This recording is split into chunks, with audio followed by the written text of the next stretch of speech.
భయపడి దేవతలందరూ ఏకమయ్యి ఈ దేవతలందరూ ప్రార్థించగా వచ్చినటువంటి అమ్మవారే లక్ష్మీ స్వరూపకంగా ఉంటుందండి అమ్మవారు. ఈ అమ్మవారికి ఈ దేవతల ఆయుధాలన్నింటినీ కూడా సమర్పించారట. సమర్పించిన తర్వాత ఒక యుద్ధ భూమిలో సైనికుడు ఎలాగైతే ఉంటాడో అమ్మవారిని అలా తయారు చేశారట. అలా తయారు చేసి ఇటువంటి మహిషుడు అలాగా పరాక్రమం చెందుతూ దేవతల దగ్గరకు వచ్చేసాడట యుద్ధం చేయడానికి. ఆ సమయంలోనే అమ్మవారు ఎట్లా యుద్ధం చేసింది, అటువంటి మహిషుడిని ఎలా సంహారం చేసింది అనేటువంటి విషయమే ఈ యొక్క 3వ చరిత్రలో భాగంగా అమ్మవారు మహిషాసుర మర్దనిగా ఈ యొక్క అధ్యాయంలో మనకి దర్శనమిస్తున్నాడు. అంటే మహిషుడిని మర్దనం చేసినటువంటి అమ్మవారే మహిషాసుర మర్దిని దేవిగా అమ్మవారికి పేరునివ్వడం జరుగుతుంది ఈ అధ్యాయంలోనే. ఈ మహిషాసుర మర్దిని యొక్క మహిషాసురుని సంహారం చేయడమే మనం ఈ శరన్నవరాత్రుల్లో భాగంగా విజయదశమి అనేటువంటి పండుగను చేసుకుంటూ ఉంటాం. మనం ప్రధానంగా మహిషుని సంహారం చేయడమే మనకి ఈ యొక్క దసరా శరన్నవరాత్రి యొక్క పండుగ. అటువంటి మహిషున్నే సంహారం చేసేటువంటి స్తోత్రాన్ని మనం ఇవాళ అమ్మవారు ఎలా సంహారం చేసింది అనేటువంటిది విషయాన్ని మనం చెప్పుకుంటూ ఉన్నాం. అటువంటి సందర్భంలోనే ఈ మహిషుడి దగ్గర ఉండేటువంటి శక్తులన్నీ కూడా అమ్మవారి దగ్గర ఒక్కొక్క శక్తి 28 శక్తులు ఉన్నాయి అమ్మవారి దగ్గర. ఇటువంటి శక్తులన్నింటినీ ఒకటొకటిగా వేస్తుంటే వాడు తిప్పి కొడుతూ ఉన్నాడట. అంటే ఎన్ని తపస్సులు చేసి ఉండాలి వాడు, ఎంతమంది దేవతలకి తపస్సు చేసి ఎన్నో ఫలితాలు పొందాడట. ఈ 28 మంది దేవతలు కూడా వాడి తపశక్తికి మెచ్చి వాడికి వరాన్ని ఇచ్చినటువంటి వాళ్ళు ఈ దేవతలందరూ కూడా. అమ్మవారు యమపాశం వేసింది అనుకోండి, వాడు దాన్ని ధిక్కరిస్తాడట, వాడికి చావు లేదు, యమపాశాన్ని తీసుకెళ్లేటువంటి అర్హత లేదు. వజ్రాయుధం వేసినాను, వజ్రాయుధం వేస్తే మామూలుగా ఇంద్రుడు వజ్రాయుధం ఇస్తాడు అనుకోండి, ఆ వజ్రాయుధం వెళ్ళిందంటే సుదర్శన చక్రం లాగే విజయాన్ని మాత్రమే తీసుకొస్తుంది. కానీ వజ్రాయుధం కూడా వెనక్కి తగ్గుతుందట. అంటే ఇంద్రుడు వరాన్ని ప్రసాదించాడు వీడికి. ఎన్నో తపస్సులు చేసినటువంటి వీడిని అమ్మవారు ఎలా సంహారం చేస్తుంది అనేటువంటి విషయమే ఇక్కడ మనం చెప్పుకుంటూ ఉన్నామండి.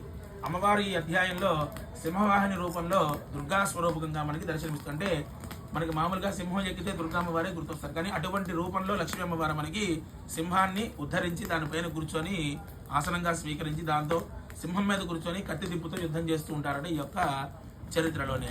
అటువంటి మహిషుడితో యుద్ధం చేస్తూ ఉండగా అమ్మవారి యొక్క ఉన్నటువంటి అస్త్రాలన్నీ విసురుతూ ఉన్నా కూడా వాడు తిప్పు కొడుతూ ఉన్నాడట. తిప్పి కొట్టి అమ్మవారికి ఆయాసం వచ్చినంత పని అయిందట ఈ అధ్యాయంలో.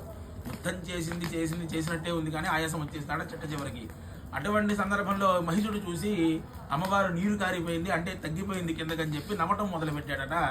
నా చేతిలో నీ ఓటమి తప్పదు, దేవతలందరూ కలిసి నిన్ను పెద్ద యుద్ధం చేసేదానిలాగా ముందుకు పంపించారు, నిన్ను సంహారం చేశానంటే వీళ్ళందరూ కూడా నా కాళ్ళ కిందే ఉంటారు అనేటువంటి అహంతో ఒక నవ్వు నవ్వాడట అమ్మవారిని చూసి. అంటే జాలి పడుతూ ఒక నవ్వు నవ్వితే ఎదుటివాడికి ఎంత బాధ కలుగుతుంది.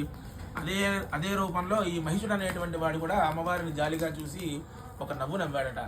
అప్పుడు అమ్మవారికి ఉండేటువంటి శక్తి ఎవరికి ఉందండి? విష్ణుమూర్తికి కూడా లేదు, పరమశివుడికి కూడా లేదట. అమ్మవారి యొక్క శక్తిని ఆపడానికే పరమశివుడు తన కాళ్ళ కింద పడి అడ్డుపడ్డాడు. అమ్మవారి యొక్క పాదాల కింద ఉంటాడు పరమశివుడు. అటువంటి శక్తిని మహిషుడు చిన్నచూపు చేసి అమ్మవారిని నమ్మటం సాగాడు. అంటే ఈ సందర్భంలో మనం తెలుసుకోవాల్సిన విషయం ఏమిటంటే, ఇందాక మనం చెప్పుకున్న అరిషట్ వర్గములు అని చెప్పని, ముందుగా ఉన్నటువంటి వాడు కామానికి సంబంధించినటువంటి మధుకైటపులు ఇద్దరు కూడా. తర్వాత క్రోధం, అంటే మనకి తెలియకుండానే మనలో ఉండేటువంటి కోపం ఏదైతే ఎక్కువగా బయటికి వస్తుందో దాన్ని బంధించుకోవటం ఎలాగనేటువంటిది ఈ యొక్క అధ్యాయంలో ఉండేటువంటి లక్షణం అండి. ఈ క్రోధ రూపంలో ఉండేటువంటి మహిషుడే మనలో ఉండే ఈ అరిషట్ వర్గములన్నీ మనలో ఉండేవి. ఈ రాక్షస జాతంతా మనలోనే ఉంటుందండి. ఒక్కొక్కసారి ఒక్కొక్కడు బయటకు వస్తూ ఉంటాడు.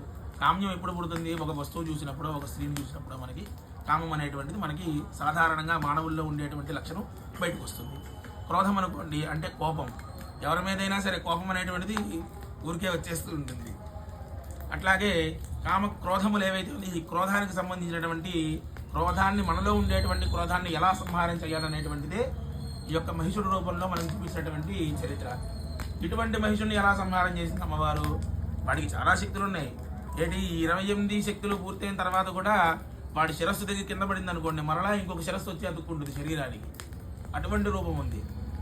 ఏం చేయాలి అమ్మవారికి ఏం తోచగా, ఏం చేయాలో తెలియక, అప్పుడు ఈ 28 శక్తుల్లో వాడికి లేని శక్తి ఏమిటయ్యా అంటే మరణాన్ని జయించడం.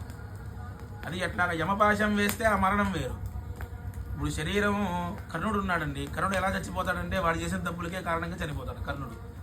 ఇక్కడ ఏమిటయ్యా అంటే ఎన్ని వరాలు ఇచ్చినా ఈ యొక్క యమపాశాన్ని వేస్తేనే ఆ మరణం రాదు, మిగతా వేరే రకంగా మరణం వస్తుంది. మళ్ళీ ఈ మరణాన్ని అమ్మవారు తెలుసుకుందట.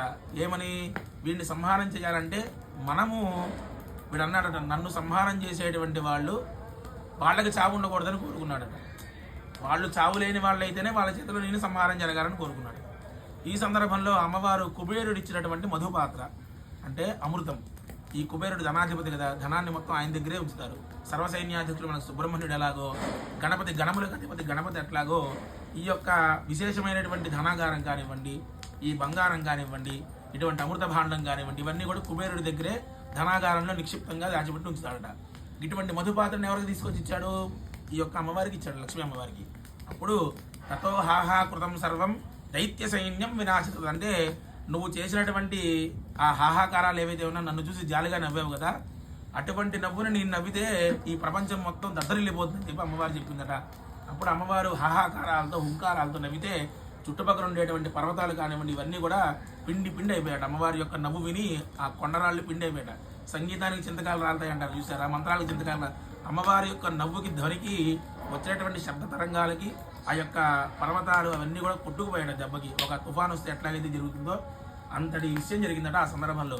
అప్పుడు అమ్మవారు ఆ మధుపాత్రని స్వీకరించి గర్జ గర్జ క్షణం మూఢ, అంటే నువ్వు ఎన్ని వేషాలైనా వెయ్యి నా ముందు కాదు, క్షణం మూఢ మధు యావత్ పివామ్యం, ఈ తేనెని ఈ యొక్క మధు ఏదైతే ఉందో ఈ అమృతం నేను స్వీకరించేంతవరకే అని చెప్పిందట. ఆ యొక్క మధుపాత్రను అమ్మవారు స్వీకరించి తన శక్తితో మనఃపూర్వకంగా లోపల ఉండేటువంటి బలాన్ని మొత్తం కూడా ఒక ఖడ్గంలోకి తెచ్చుకొని తన శిరస్సును సంహారం చేస్తే తన శిరస్సుని సింహం పట్టుకొని తినేసిందట. అప్పుడు తన తల నేల మీద పడలేదు. ఈ యొక్క అమ్మవారు అమృతాన్ని స్వీకరించారు కాబట్టి తను కోరుకున్న విధంగానే అమృతాన్ని స్వీకరించి మరణం లేనటువంటి వారి చేతిలో మరణం కోరుకున్నాడు కాబట్టి ఆ యొక్క మరణం అట్లా సంభవించింది. ఆ యొక్క మహిషుడు అనేటువంటి రాక్షసుడికి అతన్ని సంహారం చేసింది కాబట్టి అమ్మవారికి మహిషాసుర మర్దని అనేటువంటి పేరుని దేవతలందరూ కలిసి అమ్మవారికి ఇవ్వడం జరిగింది. ఈ అధ్యాయంలో అమ్మవారు మనకి మహాలక్ష్మి స్వరూపంలో మహిషాసుర మర్దిని మహిషుని సంహారం చేసేటువంటి మహిషాసుర మర్దిని దేవి నమః అనేటువంటి నామధేయాన్ని కలిగి ఉంటారు. ఈ యొక్క అధ్యాయంలో చక్కగా ఆ నామధేయాన్ని తలుచుకుంటూ అమ్మవారికి హోమం చేసుకుంది.